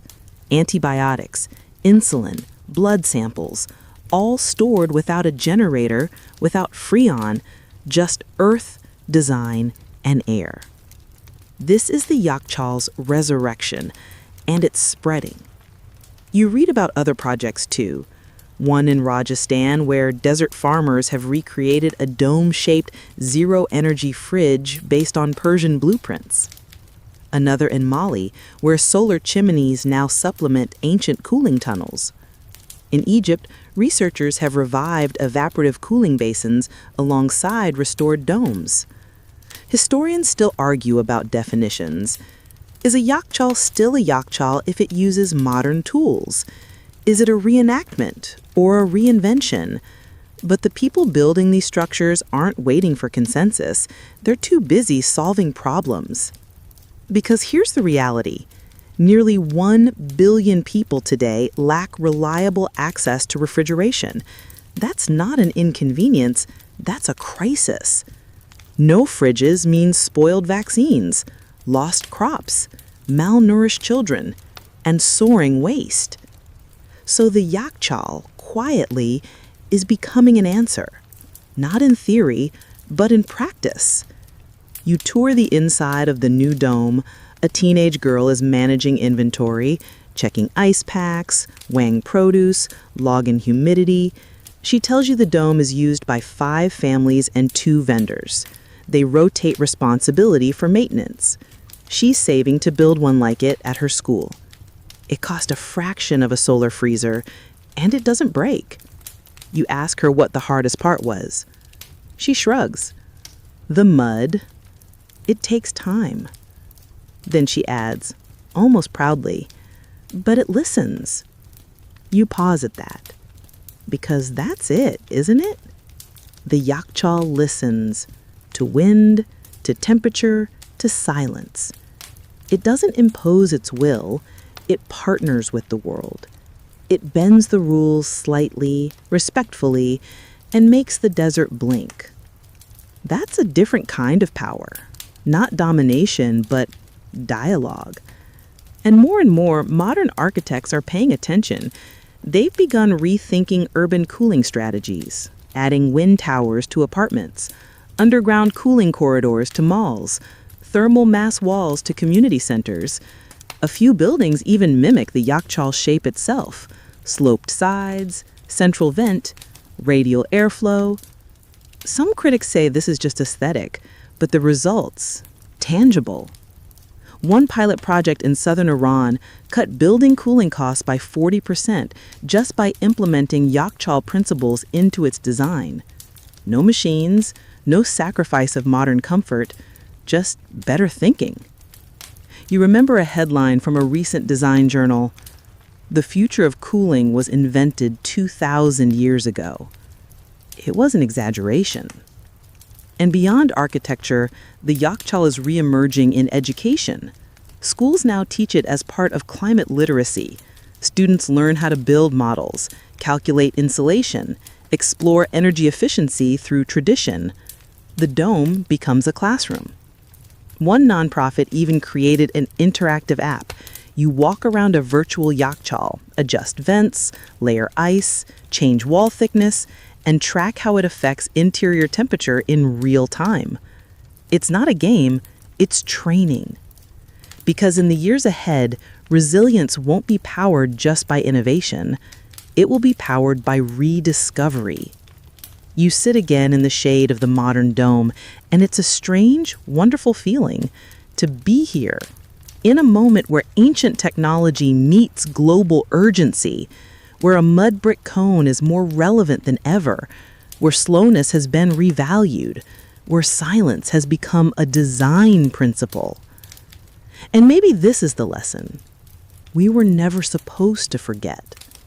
The Yakhchāl wasn't erased by time, it was buried by hurry.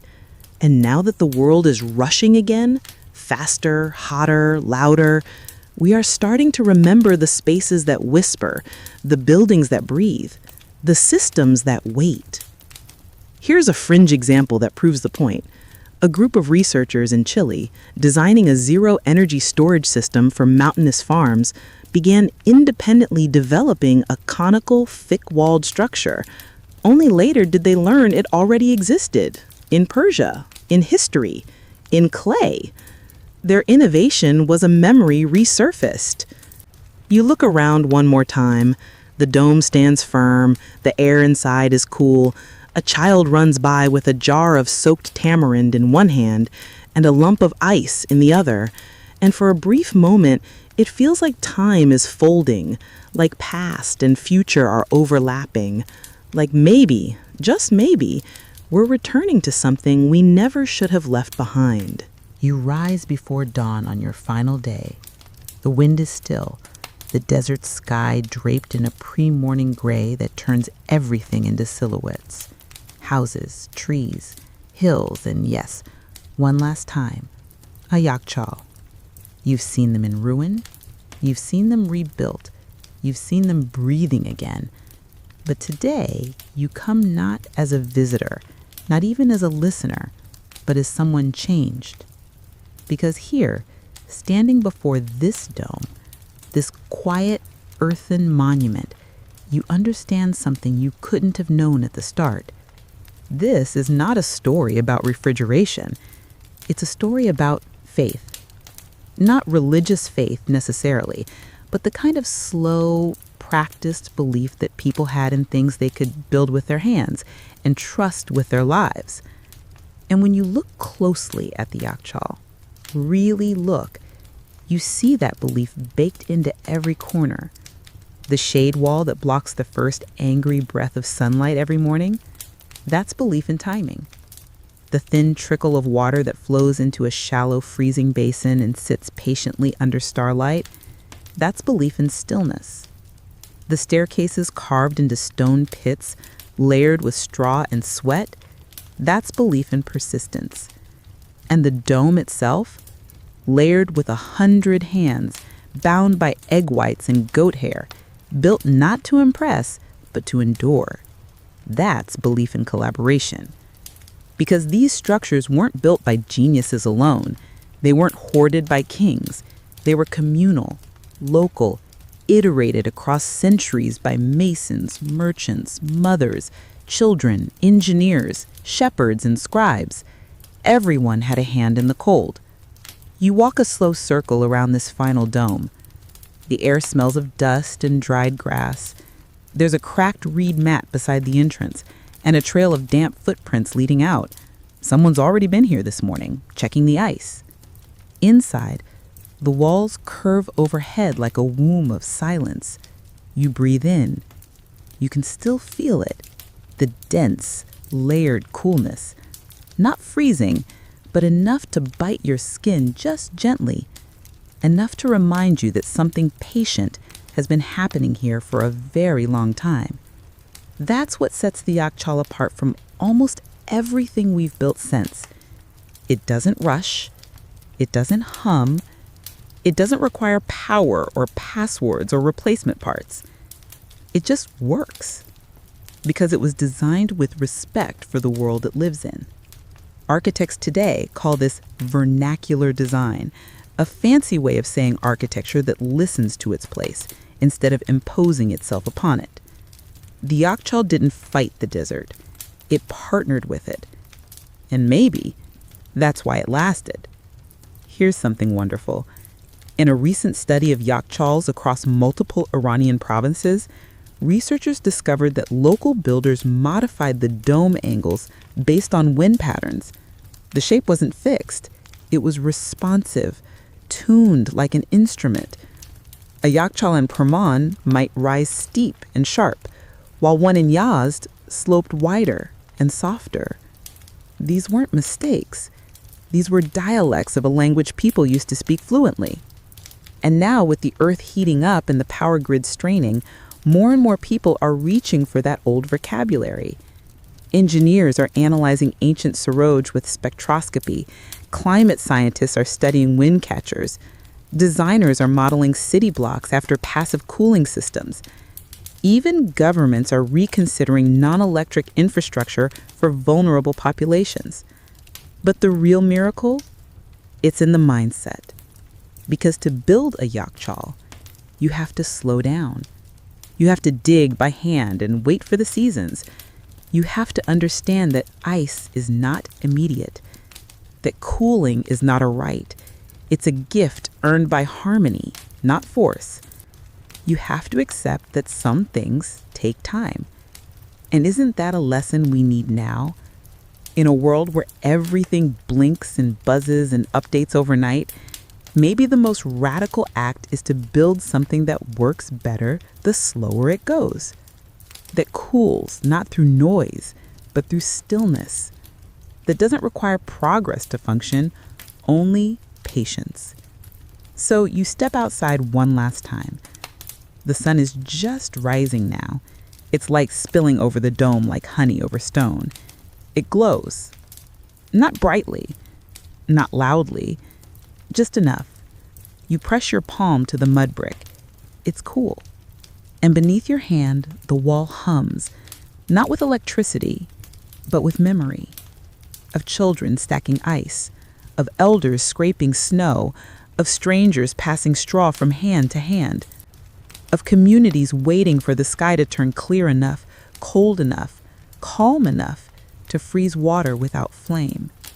This isn't just a history lesson, it's a return path, a way forward by remembering backward, a model of resilience that doesn't cost the earth.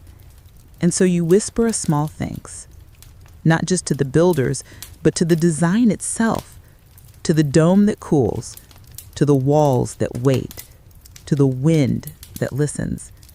And as you walk away, the dome behind you fades into the softening morning haze.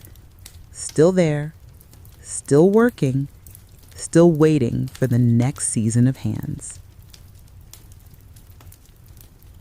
Let your breath soften. Let your eyes close. Let the desert fade around you now, and the sky above stretch a little wider. Imagine the dome behind you, no longer just a structure, but a presence, something anchored, solid, built not for speed or spectacle, but for endurance, for kindness. You walk slowly through the silence of a village waking up. A reed door creaks. A dog stretches in the shadow of a fig tree. Somewhere, a kettle sings, but the dome stands still, unmoved, just as it has for centuries. Think of all the things it's seen: storms, droughts, laughter, loss. Empires crumbled. Children grew old. Fashions came and went. But the dome? It cooled quietly, consistently. No matter what changed above ground, underground, the ice endured. And maybe as your breathing slows and your muscles soften, that's the gift the Yakhchāl offers you now. A reminder that you don't have to rush. You don't have to hum. You don't have to glow brighter than the sun to be effective. Sometimes the most powerful thing you can do is simply hold the cold. Hold space. Hold stillness. Hold memory. So as you drift into sleep tonight, let yourself settle like sarouge in the sun. Let your thoughts spiral gently like a breeze down a wind catcher. Let the night cool you and the silence welcome you. And remember, the dome is still there, breathing, waiting, watching over the desert like it always has.